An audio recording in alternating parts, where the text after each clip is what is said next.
Evening 4 అయితే అయింది. సాయంత్రం నా రొటీన్ ఎలా ఉంటుందో ఈ వీడియోలో అయితే చూడండి. ఇంకా కిచెన్ రూమ్లో మొత్తం అంట్లన్నీ క్లీన్ చేసేసుకొని నీట్గా అయితే కిచెన్ రూమ్ కూడా క్లీన్ చేసి పెట్టుకున్నాను. మొత్తం పైకి వెళ్ళి బట్టలు తెచ్చేసి బట్టలు కూడా మర్తేసి కబోర్డ్లో అలా అయితే పెట్టేసుకున్నాను. ఆ తర్వాత బెడ్షీట్లు కూడా నీట్గా అలా పెట్టేసుకొని ఇల్లంతా క్లీన్ చేసుకున్నాను. ఇల్లు కూడా మొత్తం క్లీన్ చేసిన తర్వాత ఇంకా 5 అయితే అయింది. 5 అయినా ఎండ అయితే అసలు తగ్గలేదు. ఇంకా బయట కూడా కసువు అలా చిమ్ముకొని మొత్తం క్లీన్ చేసి పెట్టుకున్నాను.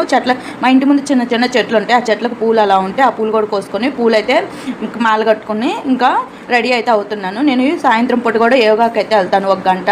ఇంకా రెడీ అయ్యేసి యోగాకి అయితే వెళ్తున్నాను. ఇంకా వాకింగ్ ఇంకా ఇద్దని అట్టే నడిచి వెళ్తాను. ఆ తర్వాత నేను వెళ్ళేపో స్టార్ట్ కూడా చేశారు. ఈరోజు యోగాలో పోటీలు ఉన్నాయి. గెలిచిన వాళ్ళకి ప్రైజులు కూడా ఇచ్చారు. చాలా బాగా అయితే చేశారు వాళ్ళైతే, గెలిచిన వాళ్ళు అయితే.